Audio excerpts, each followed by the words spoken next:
வணக்கம். அனைத்து உறவுகளுக்கும் எனது இனிய காலை வணக்கத்தை தெரிவித்துக் கொள்கிறேன். உங்களிடத்தில் ஒரு சிறு சுயட குறிப்பை பகிர்ந்து கொள்ள வருகிறேன். ஒரு ஜாதகத்தை பார்த்தவுடன் இந்த ஜாதகர் எதிர்காலத்தில் பெரிய கோடீஸ்வரனாக வருவார். இவரை நம்பி ஒரு 100 பேராது பழிக்கக்கூடிய அளவிற்கு வாழ்க்கை தரம் அவரது வாழ்க்கை தரம் உயர்வாக இருக்கும் என நாம் சொல்லிவிடலாம். அந்த அளவுக்கு சாதகத்தினுடைய அமைப்புகள், அந்த யோக அமைப்புகள் ஆயிரக்கணக்கில் இருக்கின்றன. ஒன்றல்ல இரண்டல்ல, அந்த ஆயிரக்கணக்கான யோக அமைப்பிலே ஒரு வித்தியாசமான ஒரு யோக அமைப்பை நாம் இப்போது பார்ப்போம்.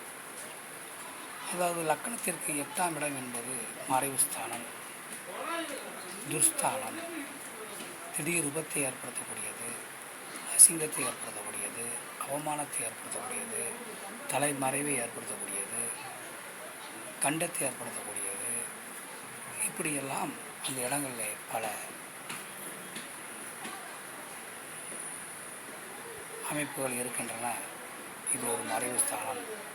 இதில் கிரகங்கள் இருந்தால் அந்த கிரகங்கள் தீமைகள் செய்யும் என நாம் கணித்து கொண்டிருக்கிறோம்.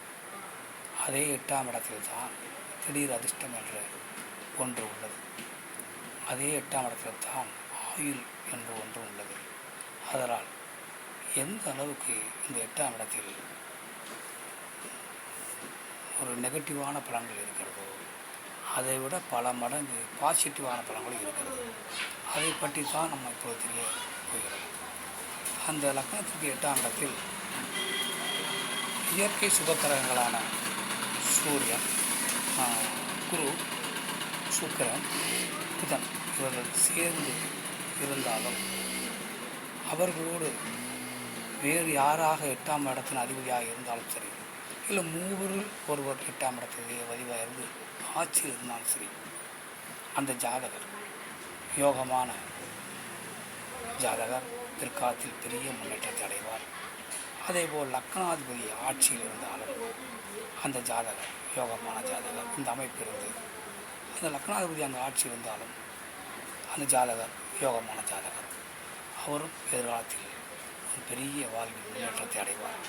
இந்த மாதிரி அமைப்பு உங்களுக்கு இருக்கிறதா நான் பார்த்து கொள்ளுங்கள். மற்றவற்றை நாம் அடுத்த விடையை காண்போம். நன்றி, வணக்கம்.